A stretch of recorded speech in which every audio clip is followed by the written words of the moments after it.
va a guiarse por estos puntos. Entonces, primero hablaremos un poco de la definición de la fimosis y las generalidades. Posteriormente hablaremos de la epidemiología, seguido de la historia, ya que pues la circuncisión y pues básicamente la circuncisión ha tenido un papel muy importante a través de la historia, como veremos más adelante. Hablaremos también del manejo no quirúrgico y algunas de las opciones quirúrgicas que también tenemos. Y por último, dejaremos como abierto el debate que existe actualmente sobre la realización de circuncisión sistemática o no. Esperamos que realmente pues sea de su agrado la charla. Empezando con la definición, la fimosis se va a definir como una condición en la cual el prepucio no puede ser retraído sobre el glande del pene. Generalmente, la fimosis va a ser fisiológica o también llamada primaria y va a resolver a través del tiempo, en los primeros 3 años de vida típicamente. La fimosis patológica, o también llamada fimosis secundaria, es esta fimosis que va a tener una cicatrización distal del prepucio. Dentro de las definiciones podemos encontrar términos como prepucio no retráctil, prepucio con adherencias al glande, prepucio redundante, pues el anillo fibroso y orificio estrecho. Estas diferentes términos vamos a irlas desarrollando en este punto de las generalidades.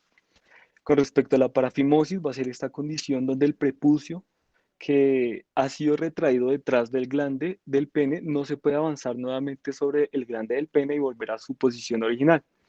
Como también veremos, pues esta generalmente va a conformar una urgencia urológica. Entonces el prepucio, pues bueno, recordemos un poco de la anatomía.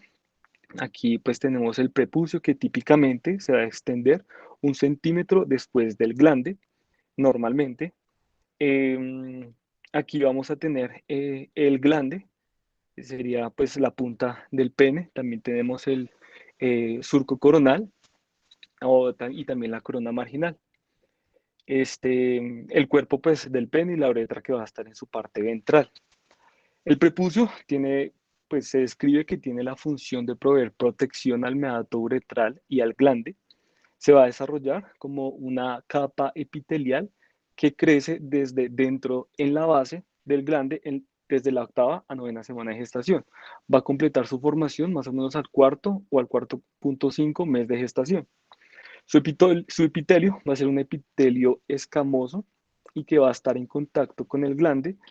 Este contacto con el glande va a favorecer la formación de diferentes adherencias que son las adherencias balanoprepuciales. La liberación de estas adherencias va a favorecer la acumulación del esmegma, que también se va a denominar perlas, van a aparecer quistes, que también podemos encontrar en la literatura con estos términos, que son hallazgos totalmente benignos cuando pues podemos examinar el niño con una fimosis fisiológica. El prepucio entonces se va a insertar en el cuerpo y en esta corona o en este surco coronal del glande y en el cuerpo del pene. Se habla de que tiene una inervación autónoma y somatosensitiva con múltiples terminaciones nerviosas y pues alguna literatura describe que no tiene una función realmente clara, pues aparte de la que ya mencionamos como proveer la protección al meato uretral y al glande. Bueno, continuando como siendo un poco más detallados con respecto a estos dos términos de fimosis fisiológica y patológica, vamos a encontrar que esta fimosis fisiológica o primaria va a ser normal en casi todos los hombres recién nacidos. Realmente, pues, eh, va a ser como muy, pues, no se van a encontrar recién nacidos con una fimosis patológica por lo general, como mencionó, va a ser esta fimosis fisiológica. Tiene la característica de que este orificio prepucial va a ser flexible y no vamos a encontrar cicatrices y va a conservar, digamos, esta configuración más o menos hasta los 3 años de vida. Entonces aquí vemos cómo se va a observar este anillo fimote, bueno, esta fimosis, no se observa áreas de cicatrices ni áreas de blancas, sobre todo es importante que se permita en la mayoría de los casos ver este hematoma uretral. Con el crecimiento del pene, las erecciones, se va a producir la liberación gradual de las adherencias. Aquí vemos un esquema de cómo vamos a tener esta liberación gradual de las adherencias. Las adherencias pues vamos a encontrar eh, del glande al prepucio, estas pues se van a ir liberando. También, como les mencionaba, es frecuente encontrar entonces las perlas de esmegma hasta que se liberan completamente las adherencias y se puede hacer una retracción completa del prepucio. Esto es un proceso fisiológico y es lo normal. Una de las maneras de realizar el examen físico en el niño es pues, tomar el pene de esta manera y intentar hacer pues, la retracción. Y esta retracción pues, nos va a permitir, como más o menos se ve aquí, ver el meato del pene y pues identificar la parte más estrecha de este orificio que, como les dije, va a tener estas características de ser flexible y sin cicatriz. Con respecto a la fimosis patológica, aquí tenemos una imagen. Esta generalmente va a ser el resultado de una retracción forzada del prepucio sobre el glande. Muchas veces, pues, las mamás tienen como esta creencia de que tienen que hacer estos ejercicios, entre comillas, de realizarle esta retracción continua. Esto lo que va a favorecer es que este tejido o este orificio va a tener traumas o microtraumas y como pues, su proceso normal de inflamación se va a cicatrizar y va a generar entonces esta fibrosis. Básicamente, pues esta sería como la historia de la fimosis patológica. Generalmente podemos encontrar que el niño va a tener una historia de retención urinaria, de erecciones dolorosas, de disuria, de episodios de balanitis o postitis o balanopostitis, y también se habla del globo prepucial. Entonces aquí complementando pues la manera de examinar, cuando hacemos una retracción del prepucio, generalmente en lo normal podríamos ver el meato como les estaba mencionando previamente, y pues aquí tendríamos estas adherencias que son lo normal. Sin embargo, cuando tenemos esta fimosis patológica, no nos va a permitir ver adecuadamente este meato por esta cicatriz que se va a generar o a formar en este anillo fimótico.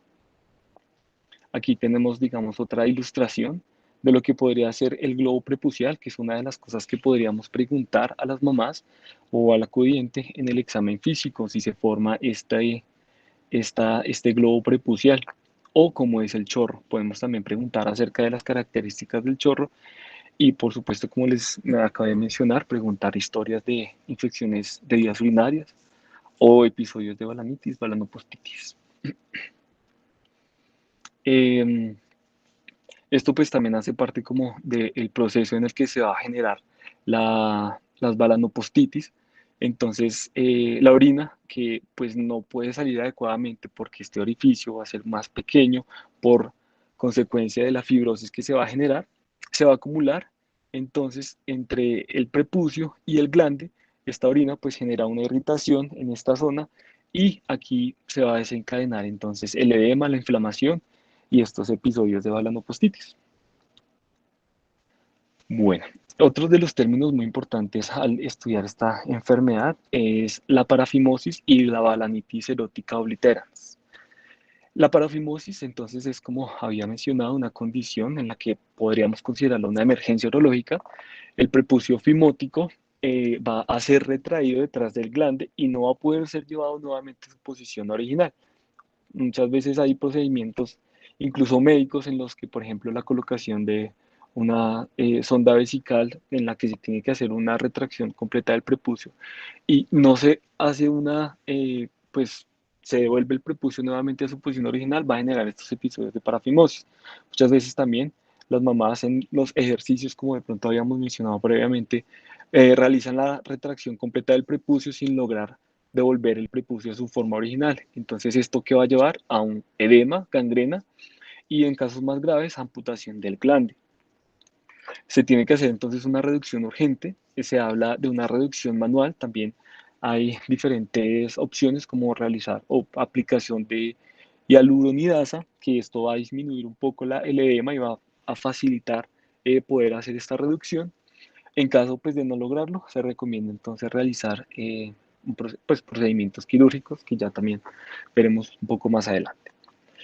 La balanitis erótica obliterans es una condición infiltrativa de la piel realmente se pensaba que no era común en niños, sin embargo, se ha visto que ha aumentado su incidencia en niños cuando se envían pues, los prepucios de las diferentes circuncisiones a estudio histopatológico, se encuentra estos hallazgos. Vamos a ver que hay hiperkeratosis atrófica del estrato espinoso y una homogenización del colágeno en la dermis.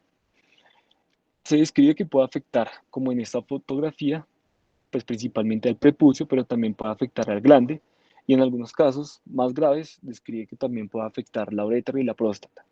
Se va a caracterizar entonces sus hallazgos macroscópicos como una cicatriz blanquecina con un orificio prepucial muy pequeño. Aquí tenemos otras fotografías de esta balanitis erótica obliterans, en la que se ve, por ejemplo, en esta foto, un prepucio casi ni siquiera, el orificio del prepucio casi ni se percibe y en estas otras fotografías también se alcanza a ver cómo va a tener esta coloración blanquecina alrededor del prepucio. Por supuesto, pues también veremos adelante que esta va a ser una indicación de realizar circuncisión. Bueno, con respecto a la balanopostitis, ocurre en 4 al 11% de los niños no circuncidados.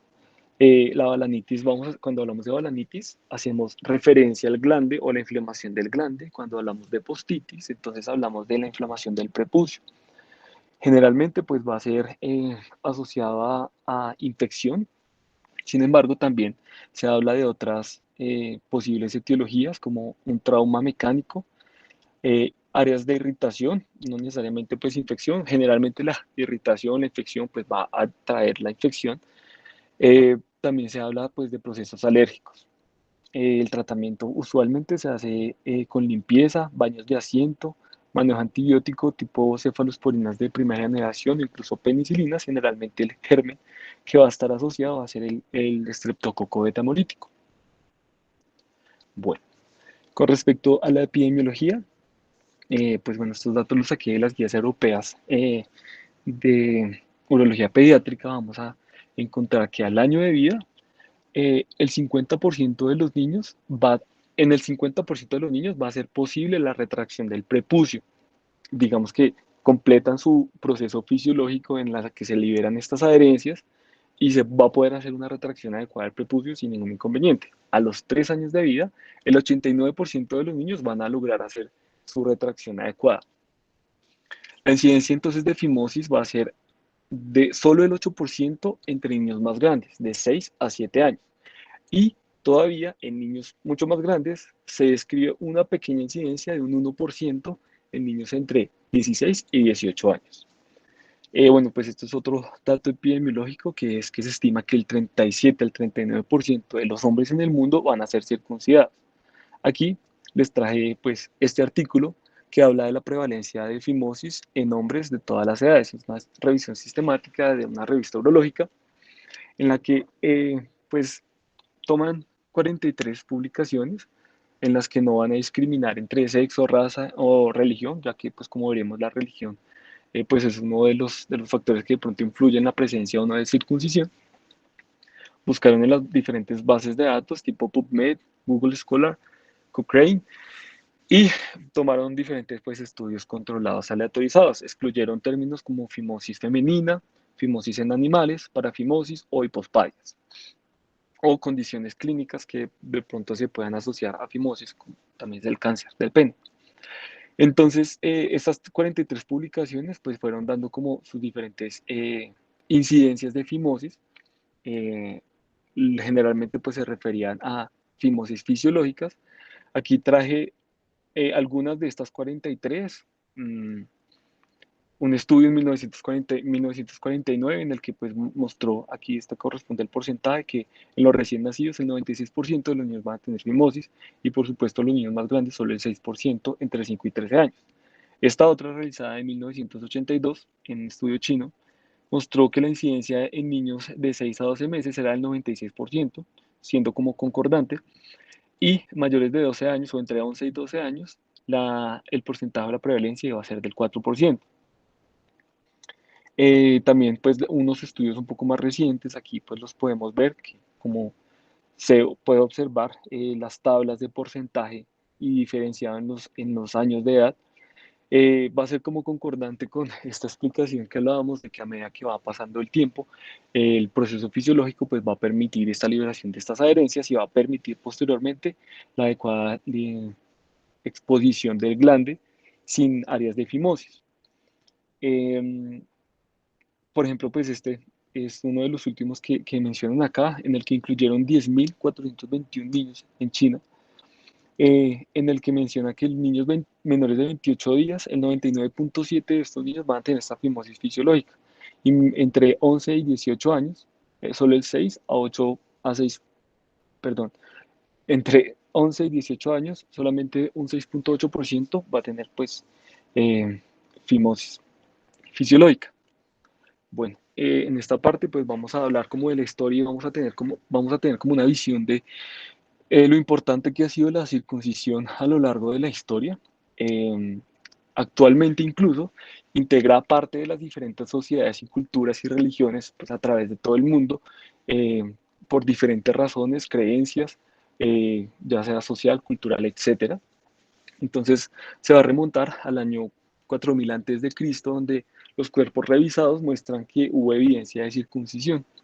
Digamos que ya hablando como una documentación más concreta, en Egipto se habla de que la sexta dinastía, que comprendía entre los años 2345 y 2180 a.C., vamos a ver gráficos de esta práctica en Egipto. Aquí vemos claramente el gráfico de cómo se, pues, que ilustra cómo se practicaba en este momento la circuncisión.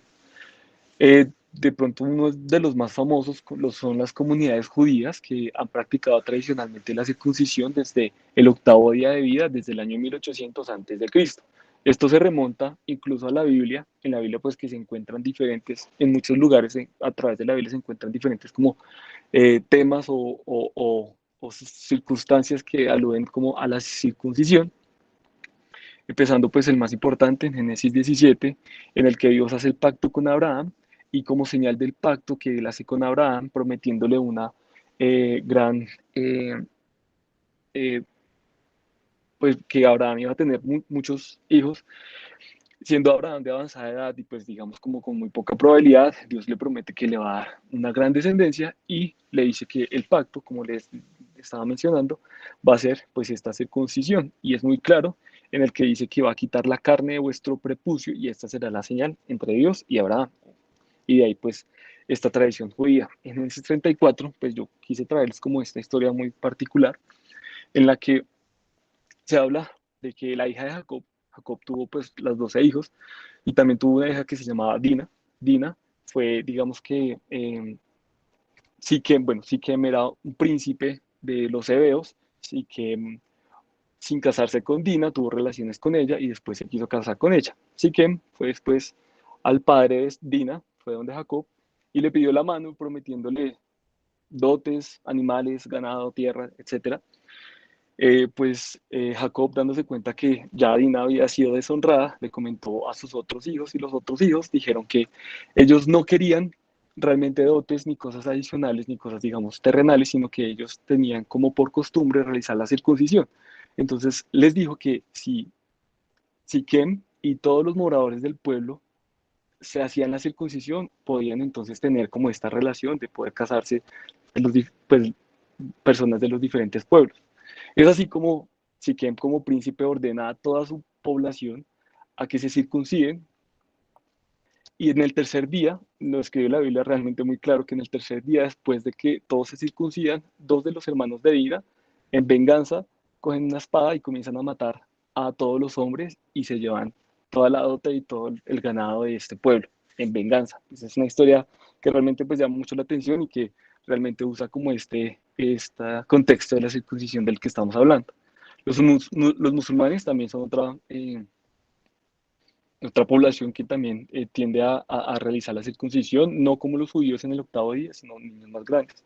Diferentes comunidades africanas, como en Sudáfrica, también es una práctica de iniciación. Comunidades indígenas australianas, podemos encontrar diferente arte rupestre, como en el Parque Nacional de Kakadu, en el que pues, este representa un espíritu maligno y este espíritu lo representan en la piedra y lo representa circuncidado. También a través del arte hay diferentes alusiones a la circuncisión, como es en esta pintura, que se realizó en el año 1500 por el maestro de Sisla, que realmente era un anónimo, sino que en el monasterio de Jerónimo de Sisla encontramos diferentes pinturas de este anónimo, que actualmente esta pintura está en el Museo del Prado y aquí vemos cómo se realiza una circuncisión. También Giulio Romano realiza pues esta pintura, se titula La circuncisión y esta pintura la encontramos en el Museo del Louvre en París.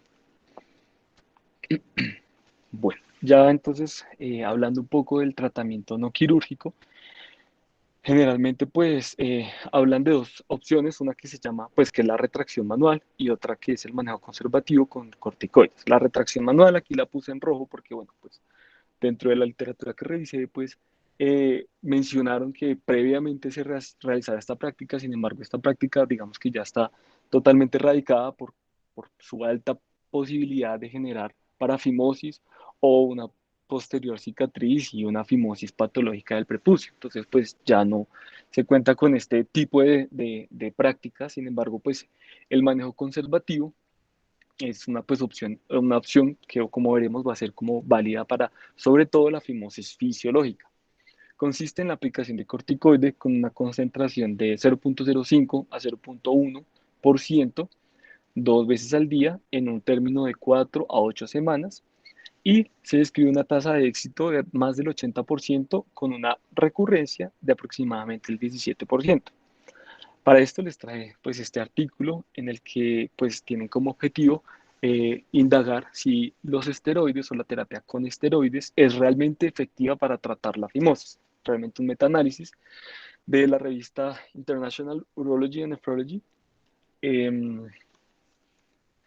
eh, en el que pues entonces toman 11 estudios, en total suman 1.669 pacientes.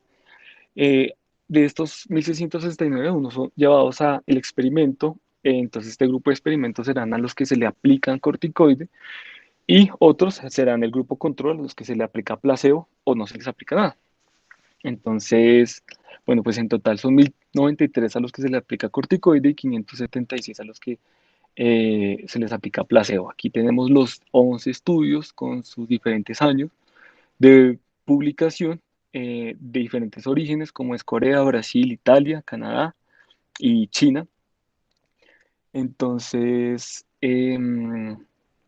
aquí vemos cómo es el tipo de estudio, el medicamento que aplican. Entre estos podemos encontrar betametasona, propionato de clobetasol, también hidrocortisona, furoato de mometasona, son como los que más se usan frecuentemente. Aquí está el tiempo de duración y el tiempo de seguimiento. El menor son 6 meses, el mayor son 24 meses, encontrando pues, los siguientes hallazgos. Por ejemplo, en este que es el más reciente de el 2009 que se realizó en Canadá, en el seguimiento de los 12 meses encontraron que en el grupo experimento o los que se les aplicó la betametasona, 16 de 21 tuvieron resolución de la fimosis fisiológica, comparado con 9 de 25.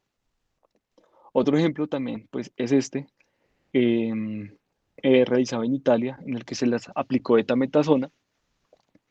El seguimiento a 6 meses mostró que 93 de 104 pacientes a los que se les había aplicado el corticoide tuvo resolución de su fimosis, comparado a 56 de 100, comparado con el grupo pues, control. El análisis de, de todo el estudio mostró lo siguiente.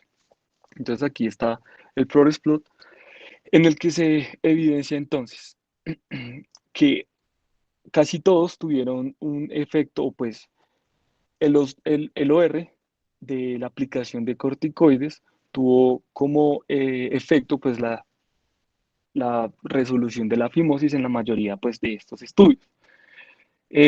Aquí encontramos el diamante que después de hacer como el respectivo análisis se encontró que el OR después de todos de sumar pues los diferentes estudios el OR nos da de 7,46 con un intervalo de confianza de 4,4 a 12,5. Pues encontrando que realmente los corticoides sí nos pueden servir en los casos de fimosis fisiológica, con una P de 0,0001. entonces con una P realmente significativa, sí, estadísticamente significativa, para considerar entonces estos corticoides como una opción para el tratamiento de la fimosis fisiológica. Bueno, con respecto al tratamiento quirúrgico, por supuesto, pues va a primar la circuncisión. La circuncisión entonces será una de las cirugías urológicas más frecuentes, de las más antiguas y además de las más controversiales que se va a realizar o que se realiza actualmente en todo el mundo. La mayoría de circuncisiones realizadas en el mundo no tienen una indicación médica. ¿Por qué motivo se realiza entonces esta circuncisión? Como pues mencionamos y como ya vimos y leímos como una introducción a este aspecto, en la historia, por supuesto, por un rito religioso, como un hábito social, como un tratamiento médico y también como profilaxis. Entonces, las indicaciones, bueno, como tratamiento médico de fimosis, para fimosis, profilaxis también, pues es como una parte que algunos consideran como higiénica. Y como también veremos más adelante, profilaxis por el menor riesgo de desarrollar más adelante infecciones de vías urinarias y enfermedades de transmisión sexual. Bueno, las indicaciones, digamos, médicas claras de la circuncisión, entonces tenemos esta fimosis patológica, tenemos la fimosis fisiológica que no responde al tratamiento médico con corticoides, de este 17% que habíamos visto en la diapositiva previa, episodios de balanopostitis recurrentes, episodios de infecciones de vías urinarias recurrentes son otros de los indicaciones, la balanitis erótica obliterans, como ya también habíamos visto y cuando definimos los diferentes pues, conceptos de la fimosis, y esta parafimosis que no va a resolver con maniobras para pues, hacer la reducción adecuada de este prepucio. Como contraindicaciones vamos a encontrar las anomalías congénitas del pene. Se va a mencionar particularmente las epispadias o las hipospadias. Cuando encontramos genitales ambiguos o niños con enfermedades severas o, por ejemplo, prematurez que están muy inestables. Esto sobre todo aplica para la contraindicación en los casos en los que se realiza la circuncisión sistemática neonatal, que también ya la vamos a comentar. O niños que tengan estas pues, diferentes alteraciones hematológicas, no se recomienda en niños mayores de 6 semanas, porque mayores de 6 semanas van a tener como una alteración en sus factores de coagulación. Este es un mapa pues, que evidencia o que muestra eh, la, como la circuncisión masculina y su diferencia, sí, su prevalencia, su diferente prevalencia en los países. Aquí vemos entonces que en estos países africanos y, vamos a encontrar una prevalencia de el 80 al 100%, seguido por países como Estados Unidos, Australia, incluso todavía algunos países africanos. Vamos a tener una prevalencia de circuncisión del 20 al 80% y una menor prevalencia en Latinoamérica, en Europa y una parte de Asia. Va a ser como la menor pues, prevalencia de la circuncisión. Bueno, dentro de las opciones quirúrgicas que tenemos, encontramos la prepucioplastia, en la que pues describiré a continuación pues dos opciones. Una es un corte dorsal o también llamado dorsal slit y la prepucioplastia en Y o en B. Entonces la de dorsal slit pues consiste en la aplicación de una pinza hemostática. Generalmente se coloca la pinza aquí en la parte pues dorsal. Posteriormente se realiza un corte con tijeras o con electrocauterio y se aproximan después los bordes con puntos simples, quedando de esta manera. De esta manera, pues se va a liberar el anillo fimótico y esta prepucioplastia es una opción válida para estas personas que no están de acuerdo con la circuncisión o no quieren perder como su prepucio completamente. Es una manera, pues, de resolver como la fimosis.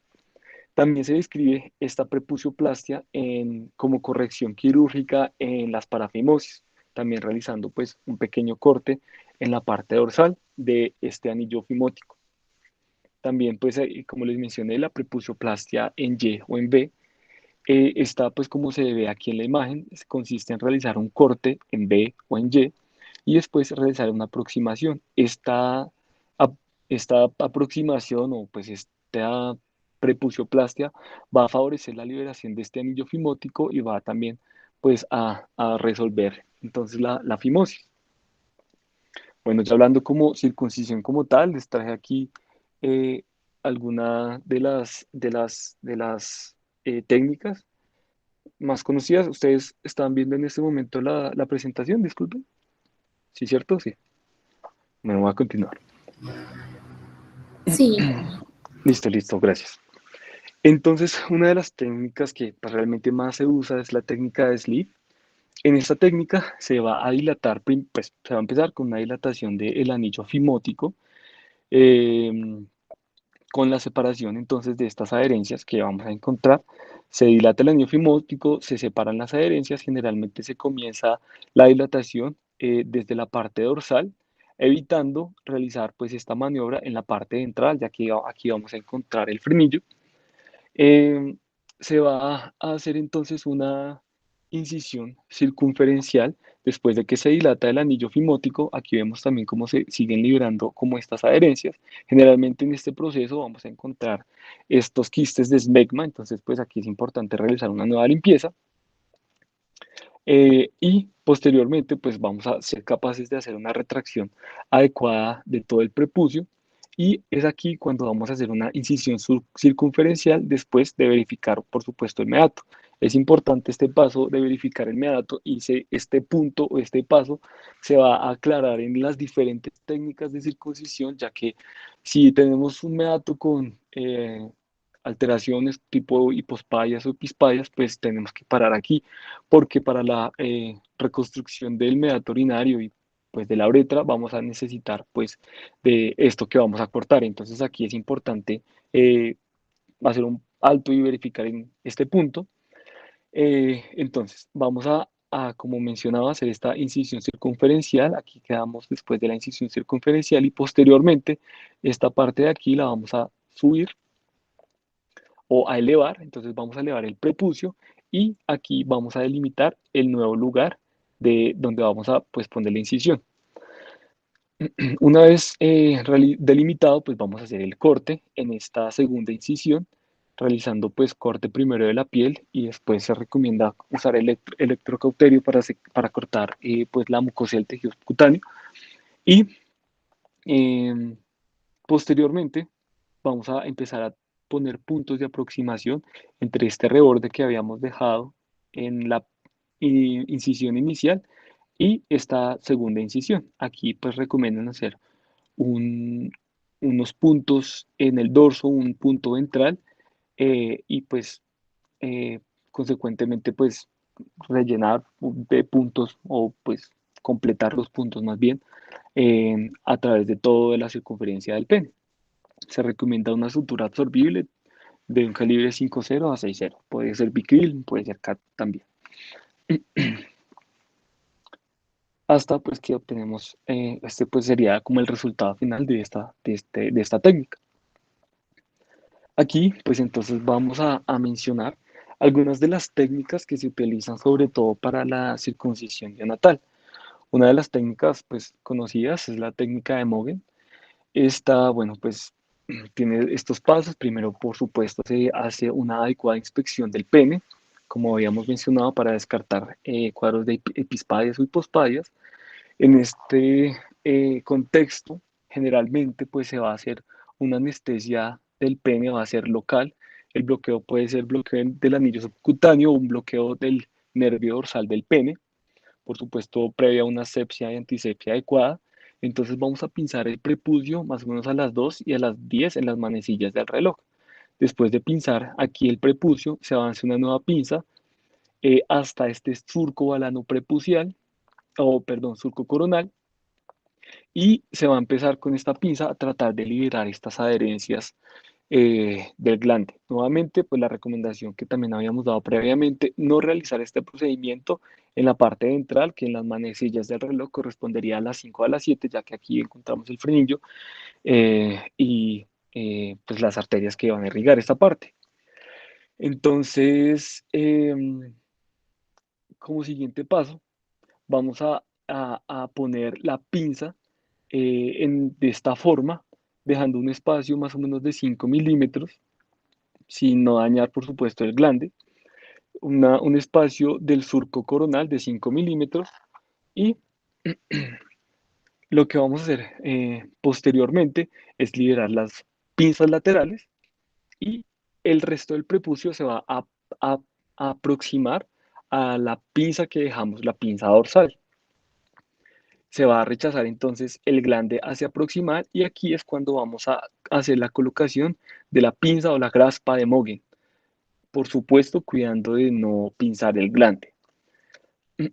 Generalmente la colocación de la pinza pues es una pinza que se va a abrir hacia abajo y pues digamos como que su base va a estar en la parte dorsal donde vamos a tener esta pinza dorsal previamente dejada. Se va a avanzar la ranura de Mogen desde arriba hacia abajo, recomiendan una leve inclinación, dejando un poco más de prepucio en la parte ventral, un poco menos de prepucio en la parte dorsal. Y antes de ir a asegurar esta pinza de Mogen, se debe mover un poco el glande para verificar que no esté dentro de la pinza. Y va a tener si no está dentro de la pinza, va a tener una pequeña movilidad. Aquí entonces se va a pinza o se va a asegurar entonces esta pinza de Mogen y este prepucio restante, que debe ser solamente prepucio, se va a cortar aquí con un bisturí, dejando pues ya la circuncisión. Otra de las técnicas que se usa para la circuncisión neonatal es esta técnica de Gomco. Esta se utiliza la campana de Gomco, que es, pues se debe usar el tamaño adecuado para el neonato, por supuesto. El diámetro de la campana debe ser levemente más grande que el diámetro del glande. Hay que, pues igual, este paso que ya habíamos mencionado, verificar pues el pene que no tenga epispadias y pospadias, aplicación, por supuesto, de la anestesia local. Se van a poner de la misma manera unas pinzas a las 2 y a las 10 y una tercera pinza para igual, repitiendo pues el mismo proceso de la técnica previamente descrita, se va a hacer como liberación de las adherencias, empezando hacia las 12 y yendo hacia lateral, evitando también pues la parte ventral. Se va a realizar entonces un corte del dorso de este prepucio y este corte nos va a favorecer, nos va a permitir retraer todo el prepucio y completamente el prepucio pues del pene. Aquí ya se va a liberar entonces el anillo fimótico. En este punto, sin soltar estas pinzas laterales, vamos a hacer la colocación de esta campana de Gomco. Aquí vemos cómo queda la campana de Gomco y se va a pinzar con una sola pinza estos bordes que se habían eh, pues en los que se había hecho la incisión, estos bordes que quedan se van a unir nuevamente rodeando completamente esta campana de Gomco. Posteriormente, pues con el uso de las pinzas se va a tratar de insertar la placa que va a rodear esta campana de Gomco sin pues soltar estos bordes. Ahorita pues les tengo un video, se va a ajustar entonces esta base hasta que llegue a la base de la campana. Y cuando haya seguridad de que el prepucio está sobre la campana, se va a ajustar entonces la abrazadera. Y en este caso, pues aquí ya está la abrazadera ajustada, se va a hacer entonces el corte de este prepucio que queda sobre esta placa. Esta es como otra de las técnicas para realizar la circuncisión en neonatos. Bueno, aquí les tengo este video que de pronto explica un poco mejor. Aquí pues da como una pequeña introducción a las diferentes pues técnicas, pero ya creo que voy a adelantar aquí porque aquí, listo. Entonces pues aquí menciona pues los materiales que se necesitan, realmente no lo hace con anestesia general, solamente con anestesia local.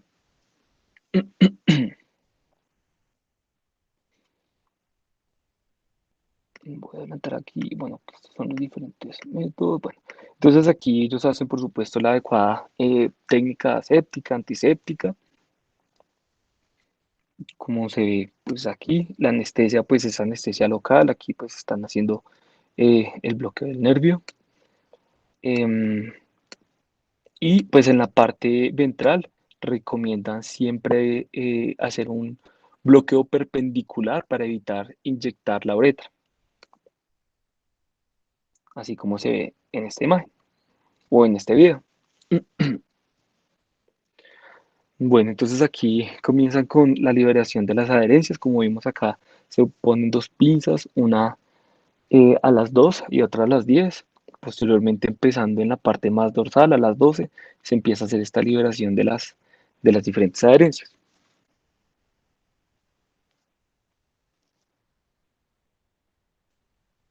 Circunferencialmente, por supuesto, que rodee pues todo el glande. Adelanta un momento. Bueno,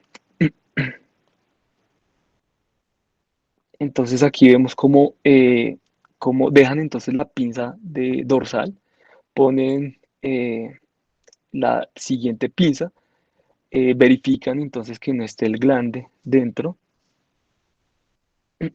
y una vez verificado, pues ajustan la pinza. El prepucio sobrante entonces pues va a ser excisionado.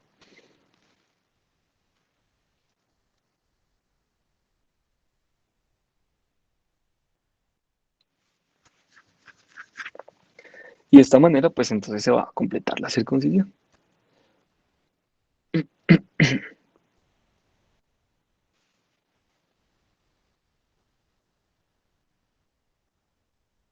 Aquí pues hacen una última liberación de las adherencias, perdón, y pues ellos aquí dejan cubierto con una gasa.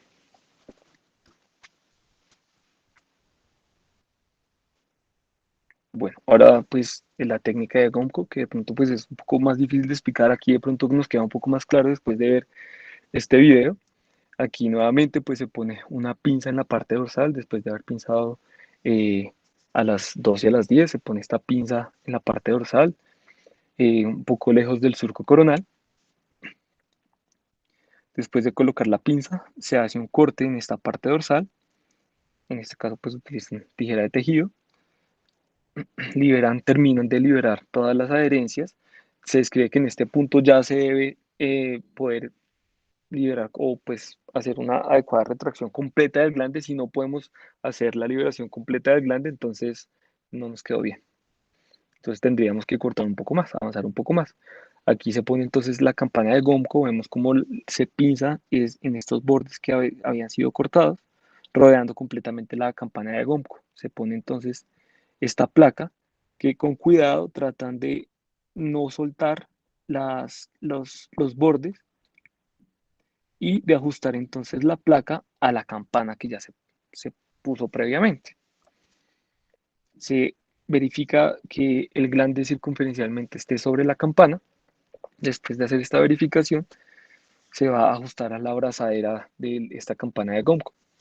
Aquí vemos cómo va a ajustar. Es importante que uno siempre pruebe todo el material antes de hacer la cirugía, porque pues encontramos que pueden haber diferentes tamaños o diferentes casas que pueden producir estos materiales, entonces puede que no casen correctamente, por decirlo de alguna manera, que no casen adecuadamente y no se pueda como hacer el adecuado procedimiento. Entonces siempre se recomienda como hacer este procedimiento antes de realizar entonces la cirugía o el procedimiento.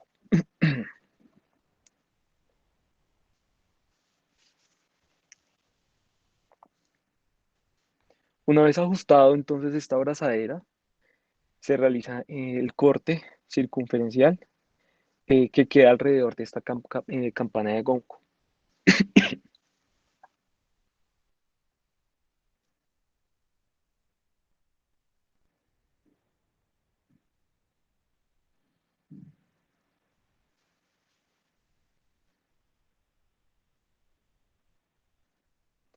Y pues se libera entonces ya el prepucio que sobra. Se retira todo el dispositivo y pues ya queda realizada la circuncisión.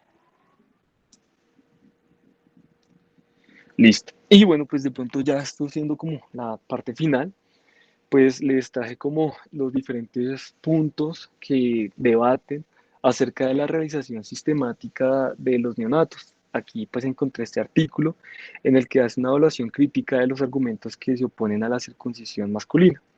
Uno de los bueno, aquí hay diferentes organizaciones o grupos que se van a oponer, eh, dentro pues, de los cuales encontramos, por ejemplo, la Asociación Médica Británica, la Asociación Pediátrica Canadiense, y digamos que sus puntos en contra de la realización sistemática de la circuncisión neonatal es lo siguiente: reduce la función sexual en hombres, reduce el placer sexual en el hombre y en su pareja, va a resultar en daño cerebral permanente, algunos lo consideran la mutilación masculina, no es costo-beneficio y no justifica su realización para la prevención de infección de vías urinarias, ya que como tratamiento de infección de vías urinarias, pues la mayoría tienen una adecuada evolución posterior a la administración de antibióticos orales, y que realizar una profilaxis sistemática con una circuncisión no resulta como en una profilaxis adecuada para evitar esas infecciones de vías urinarias. Esos son como uno de los puntos, o algunos de los puntos realmente, porque ellos pues debaten muchos puntos que pueden ir en contra de esta circuncisión. Sin embargo, los puntos en contra, pues aquí encontré este artículo, es un artículo de Arabia Saudita, en el que hacen una revisión sistemática de la circuncisión masculina no terapéutica. Entonces ellos mencionan dentro de los beneficios que tienen realizar la circuncisión es, primero, una reducción de las infecciones de vías urinarias en un 87,9%. También argumentan que pues evitando las infecciones de vías urinarias evitan una posterior lesión renal cuando pues la infección avanza hasta el riñón. Eh, Esta también, pues bueno, dentro de sus análisis, hace una revisión de la literatura en el que incluyen 15 estudios, en los que encuentran en los 15 estudios una reducción significativa de la transmisión por VIH en las personas circuncidadas en un 70%. También una reducción del 60% de cáncer de pene, también una reducción en un 43% de infecciones asociadas a VPH, y también describen que los beneficios incluso se extienden a sus parejas. Describen 7 estudios con 1.913 parejas en las que la circuncisión redujo en un 58% el riesgo de cáncer de cervix, pues en las mujeres, parejas mujeres de los hombres circuncidados. Digamos que entonces esos son como los puntos que van a favor. La American Academy of Pediatrics hace como este statement de la política de la circuncisión, pues, que es en Estados Unidos. Ellos también pues analizan un sinnúmero de beneficios o argumentan un sinnúmero de beneficios de realizar esta circuncisión sistemática, que realmente pues son muy parecidos a los que ya mencioné, que pues también mencionaba este estudio. Este statement salió en el 2012. Y digamos que como conclusión ellos dicen lo siguiente, y pues digamos que es parafraseando lo que ellos dejan, es que aunque los estudios en salud no son suficientes para recomendar la circuncisión de rutina en todos los hombres recién nacidos, los beneficios son suficientes para justificar el acceso a este procedimiento para las familias que deciden realizarlo. Entonces deja como entredicho que si la familia o los padres quieren realizar la circuncisión, no tendría como por qué, porque igual sí se describen algunos beneficios, y que si los padres quieren, como que su hijo tenga sus beneficios que puede traer circuncisión, lo hagan. Pues a pesar de estas posiciones detractoras. A ver, listo. Pues esto es lo que les traía para esta noche. Quisiera de pronto que de pronto alguno de las personas que nos acompañan, algunos de los profesores de los cirujanos pediatras, urólogos, nos comente de pronto su experiencia con respecto a las diferentes cirugías, o su posición también con respecto a la realización de la circuncisión sistemática.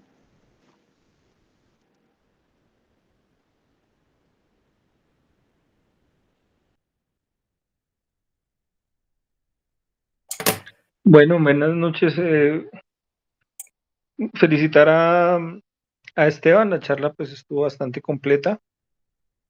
Pues es un tema con el que nos topamos día tras día, pues hace parte de nuestro trabajo. Mm, digamos que en respecto a la posición de los cirujanos pediátricos respecto a la posición, en muchas ocasiones ha sido pues cada vez más restrictiva, digámoslo así. Antes pues era un poco más liberal. se ha ido pues volviendo un poco más restrictiva. Sin embargo, pues hay diversas maneras de ver el enfoque a este tema. Vemos que nosotros cada vez hacemos más circuncisiones en nuestro grupo de trabajo por causas muy puntuales y raras veces pues en edades muy tempranas. Sin embargo, pues, aquí hay varios colegas míos, pudieran opinar sus experiencias a este respecto o sus preguntas. No sé si alguien tiene preguntas. El doctor Edgar Rubio levantó la mano. Tiene la palabra. Andrés, muy buenas noches. Muchas Buenas gracias noches. por la invitación. Esteban, agradeciéndote en nombre de la Sociedad Colombiana de Pediatría y de los cirujanos pediatras que manejamos niños con esta condición, pues me veo motivado a participar y a aportar de alguna manera en el tema algunos aspectos que me parecen muy importantes, básicamente en defensa de los niños. Uno de los temas que tocabas al comienzo cuando hacías la introducción y era la evolución natural del prepucio que planteabas, donde anotabas cómo durante los primeros años de vida la fimosis es una condición considerada fisiológica. Cuando uno dice que una condición es fisiológica es porque le es natural a la etapa evolutiva del paciente. Esto siempre me ha generado a mí la inquietud de por qué siendo una condición fisiológica queremos revertirla con medicamentos. Alrededor de los años 90 y tantos, 96, 98, comenzó a entrar en boga, como entran muchas terapéuticas en medicina, patrocinada muy seguramente por las casas farmacéuticas, el uso de los esteroides tópicos para tratar las adherencias balanoprepuciales. Y siempre desde el ángulo de la defensa de los niños, como cirujanos pediatras, sentimos que era una indicación relativa, o más bien una circunstancia que no tenía una franca indicación ante el hecho de ser una condición fisiológica. Sonaba irónico tener que revertir una condición fisiológica utilizando un medicamento cuando es una condición natural del paciente. Sin embargo, la asumimos como parte de las corrientes terapéuticas que vinieron con los años, y los que ya llevamos varios años ejerciendo esta profesión hemos encontrado por el camino, porque yo también lo hice, un sinnúmero, diría yo creo que después de la cuarta o quinta balanopostitis por hongos asociada a la aplicación de estos esteroides, yo personalmente suspendí su uso porque ya era reiterado el problema y no había ninguna otra causa evidente más allá de la aplicación del esteroide para la generación de alteración en la inmunidad local del prepucio, y decidí suspender su uso. Y esto reforzaba también la reflexión que hacía hace un momento, porque tengo que andar generando de pronto en un paciente una iatrogenia. Así los números estadísticos me lo muestran que puede llegar a ser efectivo si es una condición francamente natural y fisiológica en los niños. Esto se parece mucho a esas terapéuticas cíclicas que aparecen y desaparecen con el tiempo cuando recogemos las cosechas y vemos las complicaciones. El otro punto que quería comentar es el tema de la indicación de la circuncisión. Tú mismo nos mostrabas que es tal vez el procedimiento más comúnmente realizado en el mundo sin una indicación, así lo presentabas en tu diapositiva. Y uno se pregunta por qué. Y cuando mostrabas tu mapa, Esteban, era francamente evidente que hay dos corrientes que llenan el mundo de niños circuncidados. América del Norte, lo tenías allí en amarillo como uno de los más comunes, porque es muy claro que el negocio está en la facturación. Y, y entonces cualquier niño que pase por las manos de pronto de un cirujano y que esto genere en un momento dado facturación, pues va a explicar el por qué mucha población en los Estados Unidos es circuncidada. Y si te vas al mapa africano, donde el 80 al 100% de ellos son circuncidados, pues es claro que también ahí hay una indicación de orden religioso que se extiende, como lo estás viendo en el mapa, hasta el Medio Oriente y hasta aquellos países que tuvieron la influencia de estas corrientes religiosas, que pues no quiero entrar en discusión sobre esto, pero que explica de alguna manera el por qué los números en el mundo son altos. Yo creo que allí, por lo menos en el tema de los negocios, hay un conflicto de intereses muy claramente establecido que nos está diciendo a toda hora es póngale esteroides a los niños o circuncídelos, pero detrás de esto realmente hay un interés económico y eso atenta contra la moral en la práctica médica. Yo quiero hoy recordar y hacerle un homenaje a nuestro profesor Gabriel Rosso Rojas, jefe del Servicio de Cirugía Pediátrica del Hospital Militar, que durante mucho tiempo en el proceso de formación nos enseñó o nos decía, muchachos, yo no quiero verlos a ustedes cambiar de carro cada 2 años con el prepucio de los niños. Y así nos formó y creo que basado en esas reflexiones tratamos de proteger a los niños y de circunscribir la operación de la circuncisión exclusivamente a aquellos pacientes que fuera de la edad de la fimosis fisiológica presentan sintomatologías o presentan problemas como obstrucción del tracto urinario, de pronto infecciones urinarias a repetición, balanopostitis severas, y son ellos los que realmente podrían en un momento dado ser candidatos a considerar la posibilidad quirúrgica. Quiero hacer un último comentario con relación a las contraindicaciones relativas de estos procedimientos y tal vez porque no lo mencionaste es el tema de los pacientes obesos. Los pacientes obesos tienen una condición muy particular, y es que el depósito graso en la zona puboescrotal les disminuye aparentemente el tamaño del pene. Digo aparentemente porque seguramente el pene es de un tamaño normal, pero se les ve pequeño.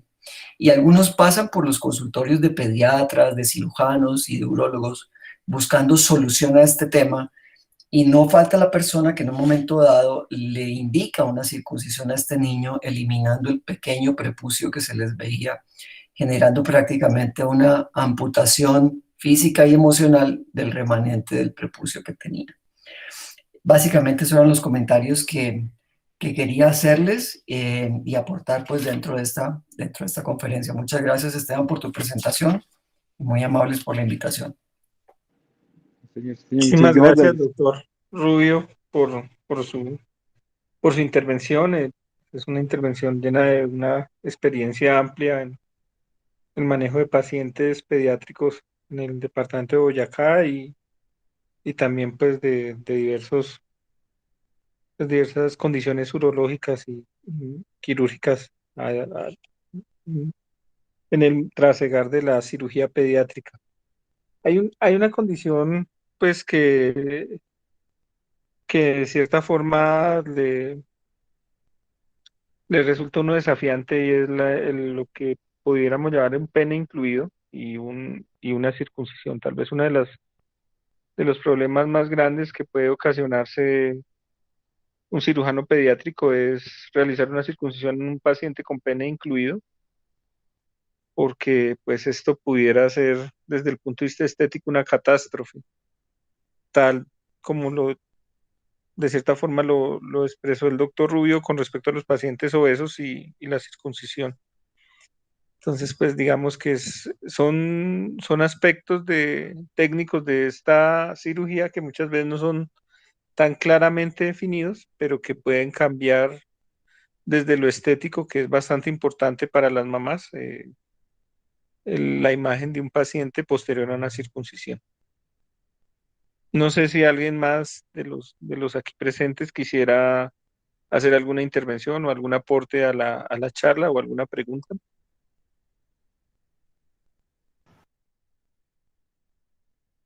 ¿No?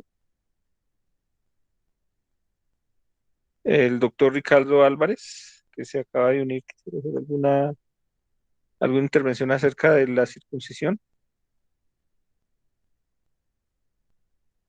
¿Mm? Bueno, agradecemos muchísimo la presencia, pues múltiple, de nuestros colegas y de los residentes en la charla del día de hoy. Vamos a continuar todos los lunes haciendo unas charlas en forma de un módulo acerca de situaciones comunes para la urología que afectan pues el trasegar diario de los cirujanos pediátricos.